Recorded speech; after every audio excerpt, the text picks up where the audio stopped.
This tiny part decides whether gas flows safely in your furnace or becomes a risk.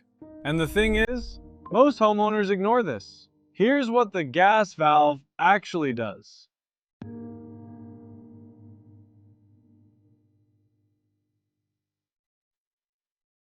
Why it matters. Gas valve regulates how much natural gas enters your furnace and when. Every time your system turns on, this small component plays a key role in ensuring safe combustion in the furnace.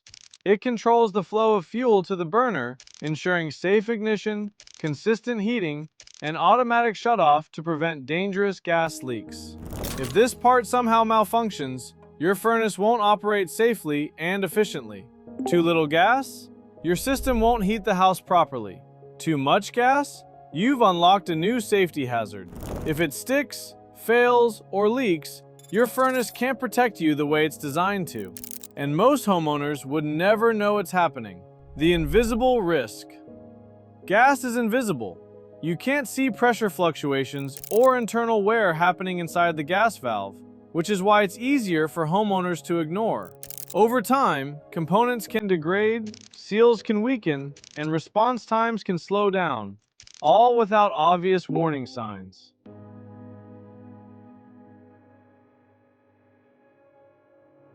If the valve doesn't close fully, gas may continue flowing when it shouldn't. Whereas, if it doesn't open correctly, combustion becomes unstable and dangerous. These aren't comfort issues, which you can ignore.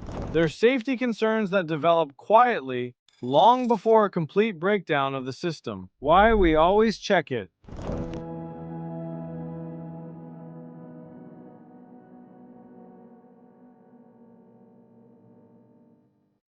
At Superior HVAC Services, we prioritize safety and comfort.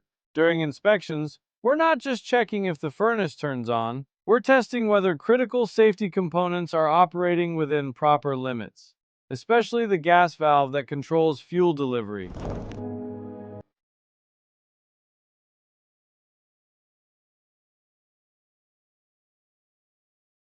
This part is easy to ignore, but we always prioritize it. We check pressure levels, corrosion, valve response time, and ensure the shutoff function works properly. We do this because this small component doesn't just control heat, it also plays a direct role in keeping their homes safe. That's all for today. Do you have regular furnace inspections in your home? Comment below.